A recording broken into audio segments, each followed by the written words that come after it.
Sì, Gino. Vivo, ma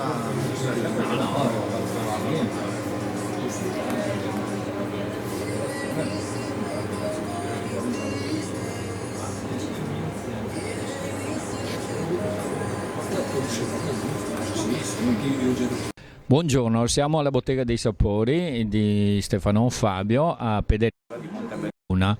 Oggi sono qua con Andrea Semenzin, mio grande amico, per presentare il suo edificio che è a Cairano di San Marco, l'antico forno. Con Andrea c'è una vecchia collaborazione, ancora ai tempi che lavoravamo da un'altra parte. Sono super contento perché Andrea seleziona le farine e va incontro alle esigenze dei clienti perché fa diversi tipi di pane, come qui possiamo vedere delle rosette di una volta, il filone è quello grano duro molto grande, ottimo da tagliare a coltello. Adesso passo la linea ad Andrea che ci spiega un attimo la lavorazione del suo pane. io sono Andrea Semenzin, titolare Antico Forno. La mia azienda è nata nel 97 e sono panettiere, diciamo, da diversissimi anni perché arrivo da una gavetta molto lunga. Ancora il pane, come non dico una volta, ma quasi.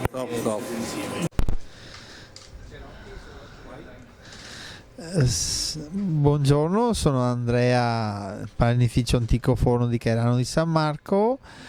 Collaboro qua con Fabio da diversissimi anni, come ha detto lui ci conosciamo da diversissimo tempo.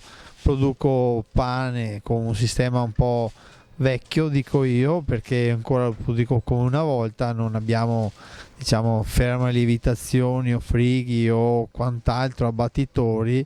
Produciamo il pane ancora di notte come facevano 100 anni fa, insomma, come è nato il pane in poche parole.